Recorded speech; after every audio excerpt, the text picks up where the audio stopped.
I've always loved the smell of freshly cut grass. It's the smell of honesty, of hard work, a smell that doesn't lie to you. For 15 years, that was the smell of my life. 15 years as the gardener on the Sterling estate. 15 years living and breathing the perfume of a well-tended lie. I thought that was my only job, to cut the grass, to trim the rose bushes, to ensure the facade of Mr. Sterling's world was impeccable, an artificial paradise, symmetrical and obedient. I thought the hardest part of my job was keeping the pests away from the prize-winning orchids he kept in the greenhouse, flowers worth more than my house, but which he never visited. I was the keeper of a beauty that had no spectator. Until the day I heard sounds coming from the ground. It wasn't an animal sound. It wasn't a water pipe with its familiar gurgle. It was something else. A muffled, metallic sound that seemed to come from the bowels of the earth.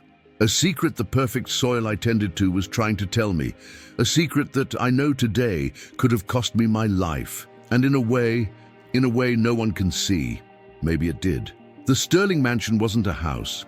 It was a fortress of glass and concrete, designed by a famous architect who probably won an award for creating the world's most beautiful prison. Mr. Sterling was a man who valued privacy above all else. A tech billionaire, according to the rare articles online. To me, he was just a shadow, a silhouette that would sometimes pass behind the immense tinted glass windows. A rare, metallic voice on the intercom, asking me to adjust the height of the hedges by 1/4 of an inch. In 15 years of service, I think I exchanged fewer than 100 words with him, and none of them were about anything that really mattered. There were few of us on staff, a handful of ghosts hired to maintain order in an empty castle. Most of the house was automated, governed by an artificial intelligence that controlled the lights, the temperature, and I suspected even our moods. The main rule was clear: everyone stays in their own lane. Nobody asks questions. The cook didn't ask why the boss sometimes went days eating nothing but protein bars. The security guard didn't ask about the cars with no plates that came in at dawn. And I didn't ask anything. Our only pastime was rumors, whispered in the staff lounge, a place as sterile as an operating room. We talked about strange parties that never produced any trash, of visitors who arrived by helicopter in the middle of the night and left before sunrise, leaving behind only silence and the smell of jet fuel in the air. They were stories that helped us fill the void of that place, to give some meaning to the eccentricity that paid our salaries. And within my lane there was a smaller lane, a forbidden area. A patch of about 2,000 square feet at the back of the property, hidden behind a row of tall, dark cypress trees. Among ourselves, we called it the Silent Garden. The name wasn't a coincidence. It was an unwritten rule, an urban legend passed from one employee to the next with a note of warning. The gardener before me, George, a Portuguese man with thick hands and a good heart, was the one who taught me the trade and the rules. He was the first to tell me about that place. "The birds don't sing on that patch, kid," he'd tell me, with that thick accent that made everything sound more serious. "The flowers the boss had planted there, the rarest ones in the catalogue, they have no scent. It's dead earth pretending to be alive." One day, George, a robust man who had never taken a sick day, was called into a meeting with Mr. Sterling. Something rare, something that broke the routine. The next day, his locker was empty. The official story, delivered via an impersonal email from the main office, was early retirement. A generous bonus, a trip back to his homeland to care for his family. No one ever heard from him again. His phone number, which I tried calling a few times, was always disconnected. The official excuse for the interdiction of the Silent Garden was the preservation of a rare grass species, Poa supina, which required very specific soil conditions. A lie no one bothered to question. For 15 years, I didn't question it. I had my own problems much bigger than a patch of weird grass. My daughter, Leah, my whole world, encapsulated in a fragile 12-year-old body. And her world was shrinking, getting smaller every day. A rare degenerative disease with a name so complicated I can't even pronounce it. The doctors talked about experimental treatments, about travel, about clinics in the United States or Switzerland. They talked in numbers that to me sounded like astronomical distances, prices I couldn't afford in 10 lifetimes of honest work. Every day I saw her a little weaker, her smile a little more forced, and every day desperation dug a hole a little deeper in my chest. I didn't need a job, I needed a miracle. And miracles don't happen in perfectly manicured gardens. That day the wind felt different, or maybe it was just the chaos inside my head, a hurricane of worry and fear. I'd just gotten a call from the hospital. Leah had a crisis during the night. She would need a new medication, imported, incredibly expensive. Each box was an entire month's salary. The doctor spoke with a professional calm that sounded like a death sentence. I was on autopilot, my mind miles away, pushing a soil aerator whose humming mixed with the buzzing inside my skull. And my feet took me where they shouldn't have. I approached the edge of the silent garden. The dividing line was sharp, the normal grass on one side and the dark, dense grass on the other, like the bank of a strange river. And in a lapse, for a second of fatal distraction, I crossed the border. The machine moved 3 feet into the forbidden territory, and then the sound. A loud, sharp, violent clang, the sound of metal hitting metal. The jolt of the machine nearly tore my arms off. The engine choked and died, letting out a puff of stinking white smoke. My first thought was the repair cost. How much would come out of my already miserable salary to pay for a stupid mistake? Fury and panic bubbled up together. I knelt, my heart hammering against my ribs. I pushed aside the dark, dense grass with my hands. It was strangely cold to the touch. The earth beneath it was compact, almost artificial. I dug with my fingers, not caring about the dirt under my nails. And then my fingers touched something cold, smooth, metallic. It wasn't a rock. It wasn't a pipe. I cleared the dirt around it with an urgency I didn't understand, and the shape began to emerge. It was a hatch, square, about 3 feet by 3 feet, with a discreet indentation in place of a handle. It was painted a green so dark, it was almost black, blending perfectly with the grass and the shadow of the cypresses. It was perfect camouflage. My heart, which was already racing, went into overdrive. I instinctively looked toward the mansion, searching for movement. I looked at the trees, trying to spot the lenses of the security cameras I knew were there. They looked like a vulture's eyes, waiting. 15 years. 15 years passing by this spot, and that thing had always been there, sleeping under the earth. What was it? An old water tank? A forgotten septic system? No. The precision, the silent technology I could feel emanating from it, the way it was hidden. This was something else. It was intentional. It was a secret. And that's when I heard it again. But this time, because I was close, because I was paying attention, I pressed my ear to the cold metal surface. The sound became clearer, a hum, low, electric, and constant. The sound of living machines, the sound of electricity running through copper veins, and then a click, a precise mechanical sound, like a lock engaging, muffled but unmistakable. My mind was screaming. It screamed at me to back away, to get up, throw some dirt over it, drag the broken machine away, and pretend nothing happened. It was the survival instinct, the instinct of a father who couldn't afford to lose his job, the instinct of a man who knew that in this place, curiosity didn't kill the cat. It made it disappear, but desperation, desperation. Desperation is an acid that corrodes prudence. It whispered something else in my ear, a poisonous and seductive idea. What if down there? What if down there was the answer, the miracle? What would a man like Sterling need to hide so carefully? Money, jewels, secrets worth a fortune? The devil was right in front of me, offering an apple. I knew it was poison, but I was starving, and so was my daughter. I looked at my dirt-caked hands, and I made my decision. My grimy hand found the recess in the hatch. For a second I hesitated. One last door opening in my mind, one last chance to go back to the safety of my mediocre life, to the familiarity of my despair. I thought of George's face, the old gardener, of his sudden retirement. Had he found this same door? Had he opened it? The silence that followed his departure was the only answer I had. But then, the image of my Leah's pale face in the hospital bed took over everything.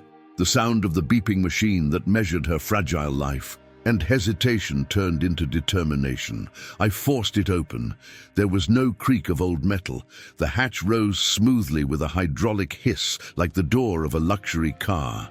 The engineering was perfect, silent, expensive. The opening revealed not a moldy cellar staircase, but the top of a brushed metal elevator, with a single button lit in a soft white. There were no cobwebs, no smell of damp. What came from below was a different smell, a smell of filtered cold air and a faint scent of ozone, like an expensive office after everyone has gone home. I glanced to the sides, one last time, paranoia coursing through my veins. The mansion's cameras seemed to stare at me, silent and judgmental. But from this angle, hidden by the shadow of the cypresses, I was in a blind spot. I knew because it was the same blind spot I used to rest for an extra 5 minutes on unbearably hot days. I stepped into the elevator. It was small, claustrophobic. The door closed above me with a hermetic click, and the sunlight vanished. For a second I was in total darkness, my heart in my throat. Then interior lights flickered on, revealing polished steel walls. The sound of my own breathing was deafening. The elevator began to descend, a soft, steady hum without a single jolt. There were no floor buttons. It was a one-way trip to the unknown. Every second that passed, every foot I descended into the bowels of the earth, I repeated my daughter's name like a mantra. Leah, Leah, Leah. It was a justification for my madness, a prayer that this violation of every rule that governed my life would be worth it. The descent seemed to last an eternity, maybe a minute, maybe 5. And then it stopped, as smoothly as it began. The door opened, and I held my breath. I expected concrete, steel, a functional, ugly survival shelter. What I found was a luxury apartment, a subterranean clone of the mansion itself, just without windows to the world. Persian rugs covered the marble floor. The walls were paneled in dark, polished wood. Leather sofas that looked like they cost more than everything I had ever owned. There was an illuminated wine cellar with hundreds of bottles lying like soldiers at rest. The lighting was low, indirect, coming from coves in the ceiling, creating the atmosphere of a 5-star hotel lounge. The air was frigid, and the silence was a physical thing. It was so deep, so absolute, I could hear the blood pulsing in my ears. It was the silence of money, the silence of a place completely cut off from the rest of the world. I stepped out of the elevator, my steps uncertain on the soft carpet. I touched the back of a velvet sofa. The texture was surreal. I looked at the labels on the wines in the cellar. Names I'd only seen in movies, bottles I knew were worth my entire year's salary. I walked past a flawless, stainless steel gourmet kitchen. There wasn't a single sign of use, not a crumb, not a glass out of place. It was all perfect and untouched, like a high-end showroom, a movie set waiting for the actors, but there was no one there. I called out in a pathetic whisper, "Hello? Anyone here?" Only the echo of my own stupid voice answered, absorbed by the rugs and the wood. I kept walking, past a bedroom with a perfectly made king-size bed and a bathroom that was bigger than my living room. Everything was luxury, but a cold, lifeless luxury, without the warmth of a real home, not a family photo, not a book out of place, not a coat thrown over a chair. Then I entered the room that seemed to be the heart of the place, an office or a command center, and that's where my blood truly ran cold. One wall was entirely covered with monitors, dozens of them. Most were off, a deep black, but a few were on, showing sharp, high-definition black and white images. They were the security cameras.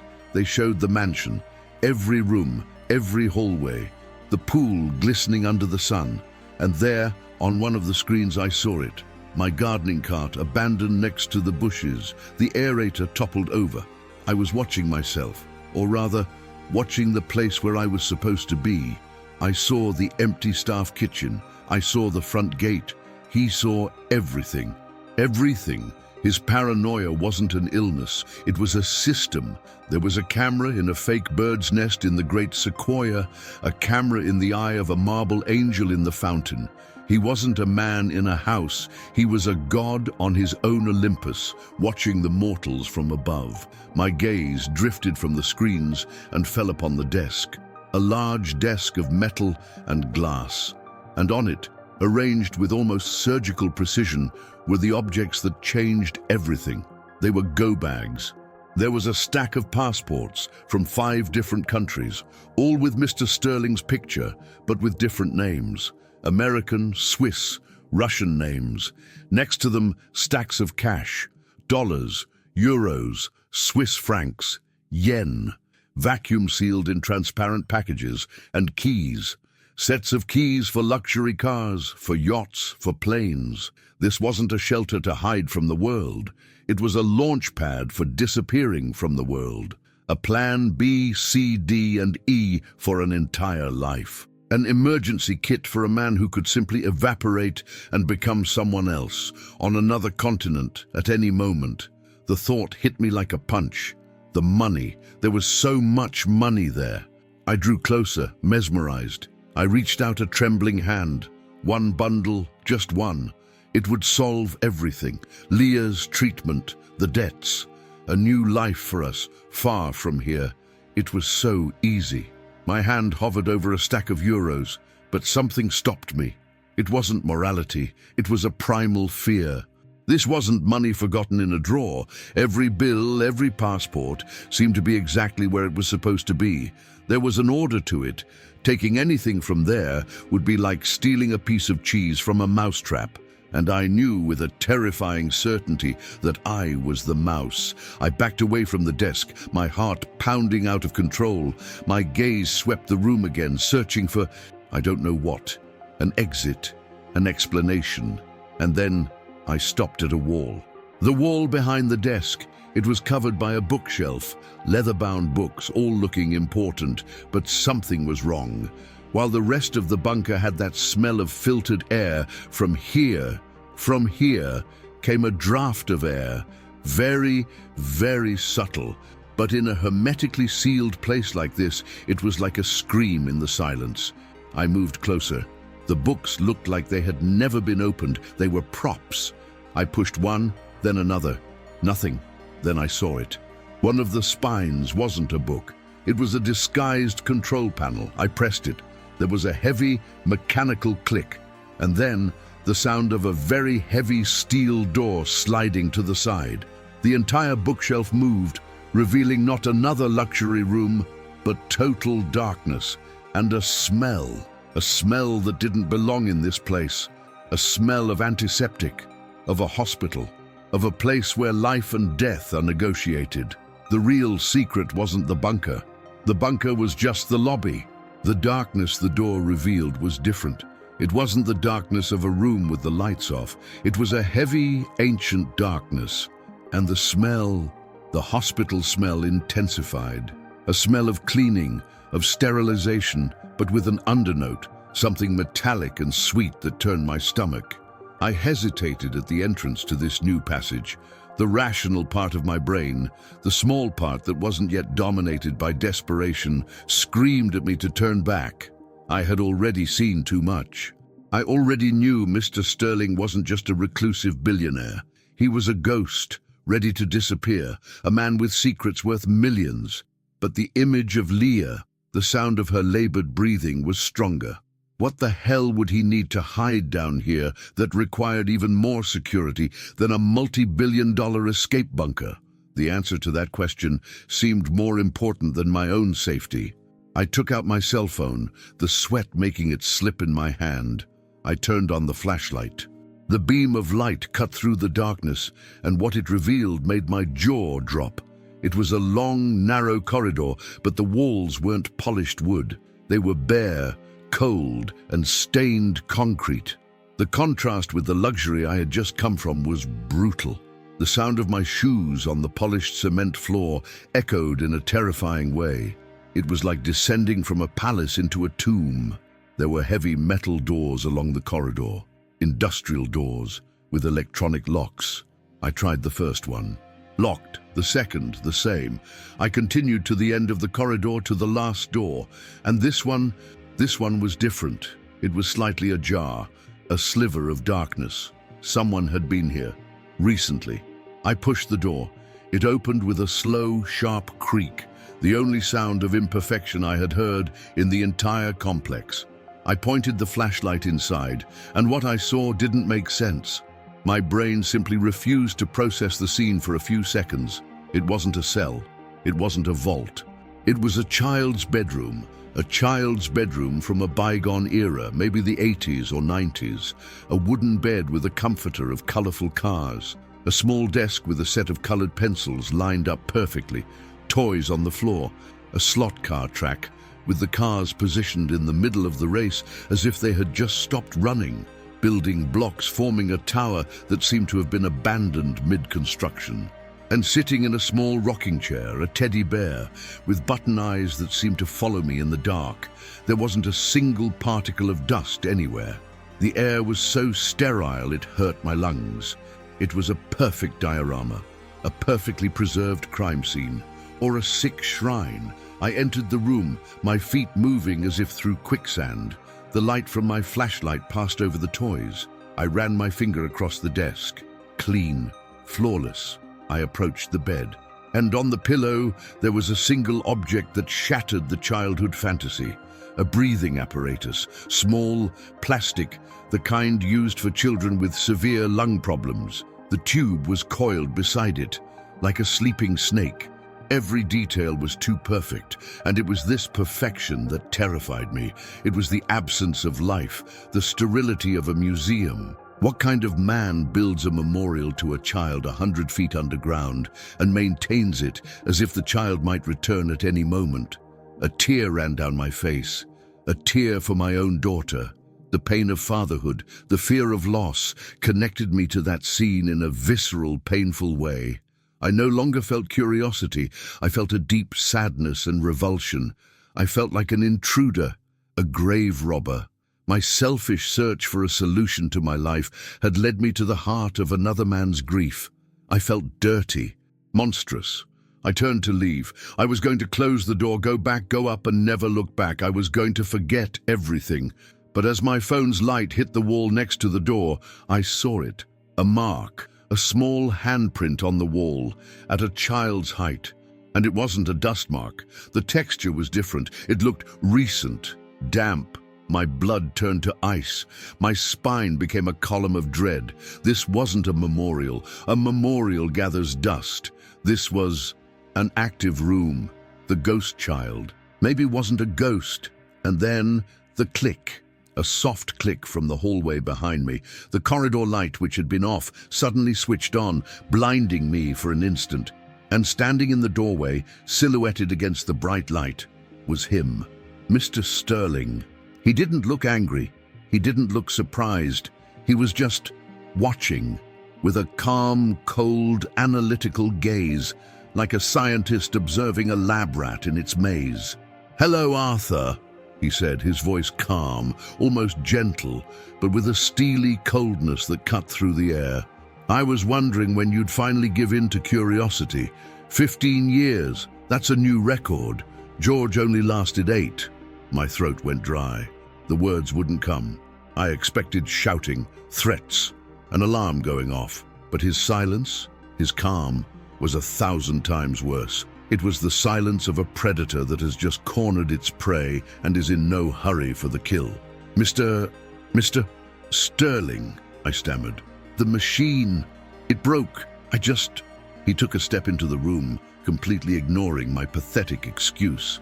He looked around the room and a veil of false melancholy fell over his face. "You shouldn't be here," he said. "No one should.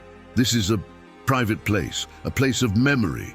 The performance. He began the performance, and my God, it was convincing. He picked up the teddy bear from the chair. He adjusted it as if it were alive and placed it back with paternal care. This was my son's room, Thomas. He'd be your age now, maybe a little older. He was fragile, like a hothouse flower. The world up there was too loud and dirty for him. He needed pure air, silence. He was lying. I could feel it in my bones, the handprint on the wall, the absence of dust, but the pain in his voice. It was so real. He was using the truth as bait. He knew about my daughter. Somehow he knew, and he was connecting his pain to mine. I'm sorry, I managed to say. I didn't know. I'll leave. I didn't see anything. He laughed, a low, humorless sound that didn't reach his eyes. Didn't see anything? Arthur, you are in the heart of my universe. Of course you saw. You saw the money, the passports, you saw the fortress, and now you've seen the shrine. The question isn't what you saw. The question is what you understand. He moved closer, and though he wasn't a large man, his presence seemed to suck all the air out of the room. I know about Leah, Arthur. The platelet count, the neuromuscular degeneration. I know about the experimental treatment in Baltimore.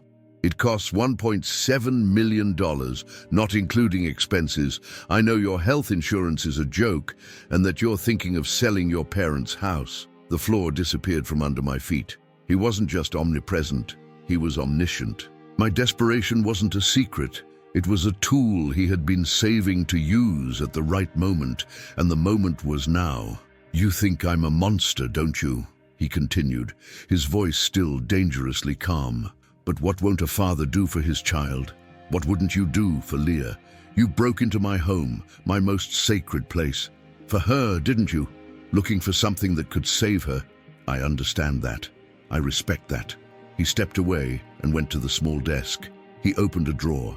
From it, he took out a single black metal card, a bank card, heavy and cold. I'm going to offer you a choice, Arthur. A choice that George wasn't smart enough to accept. He held the card out to me. Option A. On this card, there are $5 million. It's yours. No questions asked. It's more than enough for Leah's treatment, for a new house, to never have to worry about money again. But, he paused, you continue to work for me. Down here, you will be the curator of this place. The guardian of my secret. You will become a part of it. I understood. He was buying me. My soul. I would be the jailer of a ghost, an accomplice to a crime I didn't even understand, bound to him forever by gratitude and by fear. Or, he continued, option B, you can leave. Right now, go back to your life, to the bills, to the desperation. I won't hurt you, but you'll be a loose end, and I don't like loose ends. You'll be free, but you'll never have another day of peace in your life. Every car that slows down on your street, every call from an unknown number, you'll wonder if it's me. He placed the card on the desk. The room's light reflected on its black surface. My daughter's future, or my peace, her salvation, or my soul. He left me alone in the room, with the teddy bear staring at me and the weight of the universe on my shoulders. He gave me a choice, my daughter's cure, or my peace. To this day, when I close my eyes, I don't know which of the two I lost forever that night under the earth. All right, it's that time. If this story has you hooked, let's do the full ritual. Hit the like button to support the channel, subscribe so you don't miss a beat, and ring that bell to be the first to know what's coming. Your opinion is golden, so drop it in the comments below.